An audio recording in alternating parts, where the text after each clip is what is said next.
Hello student, welcome to my YouTube channel P&G biology science.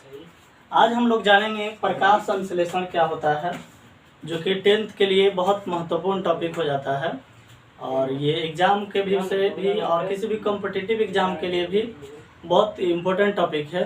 तो चलिए जानते हैं कि प्रकाश संश्लेषण या फोटोसिंथेसिस क्या होता है। प्रकाश संश्लेषण पेड़ पौधों, सभी हरे पेड़ पौधों में भोजन बनाने की एक प्रक्रिया होती है। इसमें होता क्या है, तो जितने भी हरे पेड़ पौधे हैं वो सभी हरे पेड़ पौधे जो हैं मिट्टी के द्वारा H2O यानी कि जल लेते हैं, ठीक, और इस पर्यावरण से, बाह्य पर्यावरण से के माध्यम से अपडेट होता है CO2 को लेते हैं और पत्तियों में इसे इकट्ठा करते हैं, ठीक, और पत्तियों में इकट्ठा करके रखे रहते हैं। और ये सूर्य के प्रकाश के उपस्थिति में, जब सूर्य का प्रकाश उगता है तो उस स्थिति में सूर्य के प्रकाश के उपस्थिति में ये क्या करते हैं कि क्लोरोफिल के माध्यम से हीट एनर्जी को, यानी कि ऊष्मा को ऑब्जर्व करके और एक रासायनिक प्रक्रिया के द्वारा, ठीक ना, ग्लूकोज का निर्माण करते हैं। C6H12O6 यानी कि इसे कहते हैं ग्लूकोज का निर्माण करते हैं, जो इनके लिए क्या है, भोजन का कार्य करता है। इस प्रक्रिया में ग्लूकोज के साथ साथ कुछ उप उत्पाद के रूप में, यानी कि वेस्ट मटेरियल के रूप में भी, ठीक ना, एक पदार्थ बन जाता है जो कि मानव जाति के लिए या फिर अन्य जीवों के लिए बहुत महत्वपूर्ण होता है। वो होता है ऑक्सीजन गैस। इसमें क्या है, तो ये मेन प्रोडक्ट जो है वो ग्लूकोज हो गया और जो रिमेन प्रोडक्ट है, यानी कि अवशेष जो होता है, वो कार्बन डाइऑक्साइड होता है, ऑक्सीजन होता है। इसके साथ साथ इसमें कुछ वाटर वेपर्स भी निकलता है, यानी कि इसमें जल के भी कुछ वाष्प निकलते हैं।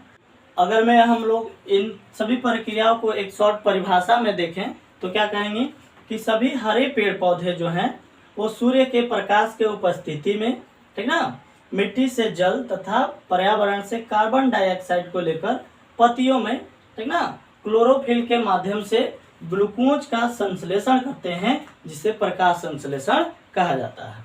अब इसके लिए आपसे एग्जामिनर 10th लेवल पर कैसे क्वेश्चन पूछा जाते हैं, तो आपसे पूछेगा कि प्रकाश संश्लेषण क्या है, इसके लिए संक्षिप्त रासायनिक समीकरण लिखें। तो चलिए इसको हम लोग परिभाषा के तौर पे कैसे लिखेंगे, तो कहेंगे सभी हरे पेड़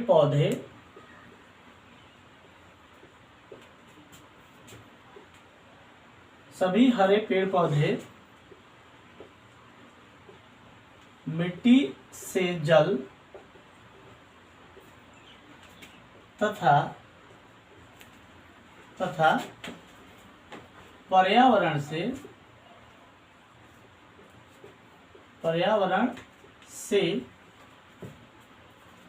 कार्बन डाइऑक्साइड को लेकर पत्तियों में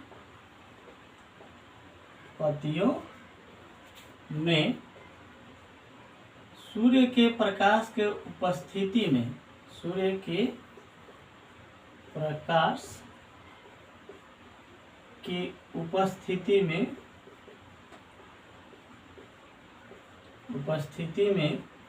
ग्लूकोज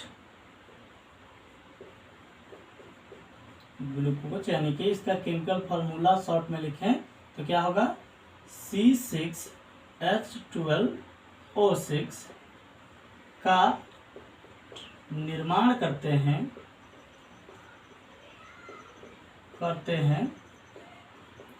जिसे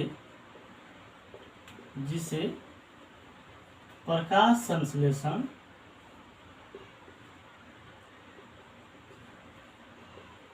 कहते हैं। ठीक, ये इसकी परिभाषा हो गया। अब इसे कहा जाता है कि संकेत, इन पूरी प्रक्रिया को संकेत में हम लोग कैसे डिनोट कर सकते हैं। तो इसके लिए संक्षिप्त रासायनिक समीकरण के तौर पे हम लोग क्या लिखेंगे, तो 6CO2 प्लस 6H2O, ठीक। और यहाँ पर आप डाल देंगे सूर्य का प्रकाश,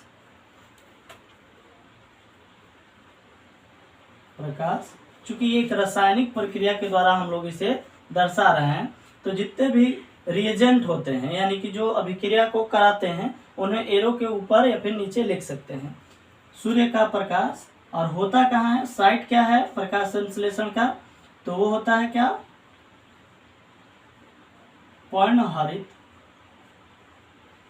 पर्णहरित या इसी को हरित लवक भी कहते हैं, हरित लवक, अंग्रेजी में इसे क्लोरोफिल के नाम से जाना जाता है, ठीक ना। C6CO2 प्लस 6H2O से क्या बनता है, तो 6C6H12O6 प्लस 6O2, ठीक ना।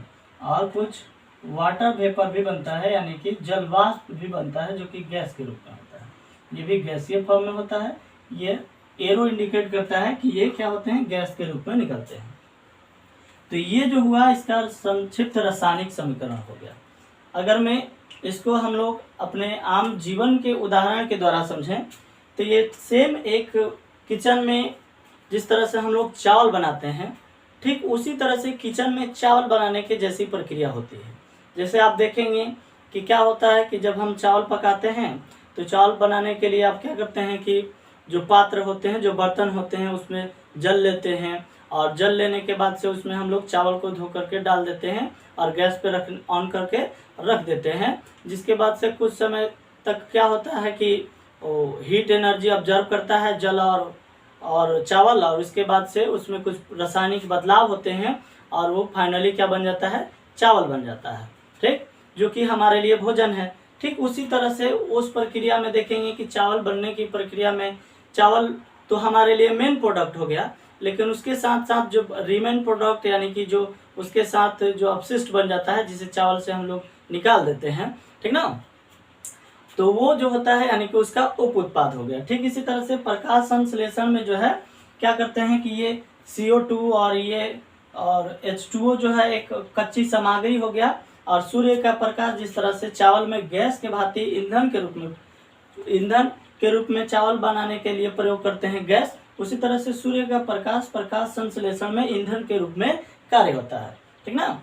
और जिस तरह से पात्र के रूप में हम लोग उपयोग करते हैं क्या, बर्तन हो गया, ठीक ना, उसी तरह से पेड़ पौधे जो है पात्र के रूप में पर्णहरित या हरित लवक को क्या करते हैं, उपयोग करते हैं। और यहाँ पर जिस तरह से हम लोग चावल को बना लेते हैं, ठीक उसी तरह से यहाँ जो है प्रकाश संश्लेषण में जो है पेड़ पौधे जो है क्या करते हैं कि ग्लूकोज बनाते हैं, और चावल के साथ साथ हमारे जो रीमेन प्रोडक्ट बन जाता है, ठीक ना, बेकार जो प्रोडक्ट बनता है, ठीक उसी तरह से इनके लिए जो है ऑक्सीजन जो है एक बेकार पदार्थ के रूप में निकाल दिया जाता है बाहर, ठीक ना। और इसी तरह से ये जल के अणु भी वाष्प के रूप में निकाले जाते हैं।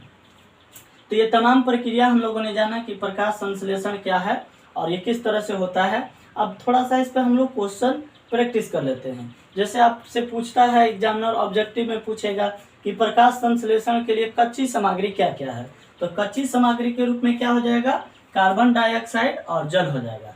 प्रकाश संश्लेषण में ईंधन के रूप में क्या प्रयोग किया जाता है, तो क्या कहेंगे, सूर्य का प्रकाश। अब सूर्य के प्रकाश में भी क्या है, तो उसमें से जो ऊष्मीय विकिरण है, ऊष्मीय ऊर्जा जो है, ठीक ना, सूर्य के प्रकाश में जो ऊष्मीय ऊर्जा है उसी का उपयोग किया जाता है सूर्य के, ठीक ना, इसमें ईंधन के रूप में। और यहाँ पर और पात्र के रूप में क्या हो सकता है, तो पात्र के रूप में पर्णहरित है और या फिर हरित लवक कह सकते हैं। और प्रकाश संश्लेषण के दौरान उत्पादित क्या होता है या फिर बनता क्या है, तो उसमें क्या कहेंगे कि ग्लूकोज का निर्माण होता है, ठीक। और उप उत्पाद के रूप में यानी बेकार पदार्थ के रूप में प्रकाश संश्लेषण में क्या बनता है, तो कहेंगे कि ऑक्सीजन बनता है और जल वाष्प बनता है, ठीक। तो ये रहा प्रकाश संश्लेषण टॉपिक्स जिसके बारे में हम लोगों ने जाना। ऐसे ही इंफॉर्मेटिव वीडियो के लिए हमारे इस चैनल को सब्सक्राइब कर लीजिए ताकि आने वाले वीडियो का नोटिफिकेशन आपको मिल सके। चलिए, उम्मीद है कि